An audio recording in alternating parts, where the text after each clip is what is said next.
Hello, my name is Jennifer. These are my sisters and this is my mom. Like so many kids in America today, my parents lost their money in a mortgage situation. We had a nice house, I had my own room, I had friends. My parents, like most parents, wanted the best for their kids, so when the opportunity came along to move on up, my parents took the chance. They sold their home in the hopes of buying a better home in a better neighborhood. I know that millions of homeowners have lost their homes, but we the kids are the face of being homeless.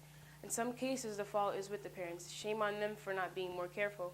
But in many cases, the fault is with the unscrupulous real estate agents, attorneys, and last but not least, the banks. In our case, the closing attorney representing a bank gave my parents' check to the real estate agent who took my parents' check to this bank, and despite the fact that the check was not made out to him and that my parents had not endorsed the check, a check in the amount of $68,385.47, the bank broke all protocols and allowed their business client to deposit the check in his account. Several days later, he went back to the bank, withdrew $42,000, went to another bank, forged my parents' signature, and from there the money and the agent disappears. As a result, we were forced to move out of our own house. With no money, we had to move from place to place. Finally, we were homeless. The stress broke my parents apart. With no home, with no money, we have come to know what it is to be hungry. Not to have new clothes for school and to sleep on the floor, and I mean the bare floor. We had to live out of my mom's car, and then even that was taken away.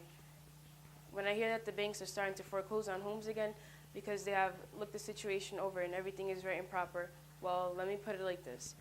Banks do not always tell the truth. Banks use their powers to hide things. Like any transaction over $10,000 is supposed to be reported to the FBI. Well, how come the FBI has never contacted us? At one point, the bank said the federal authorities lack jurisdiction because the amount is $75,000.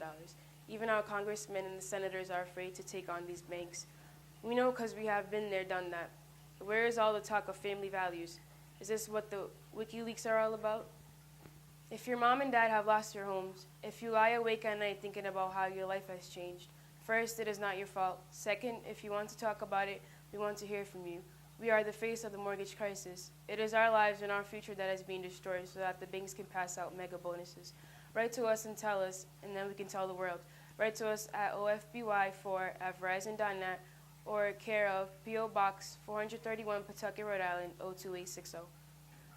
Oh, by the way, the bank that caused all this grief, the bank that has caused my mom and sisters to start talking about suicide, that bank is Bank of America.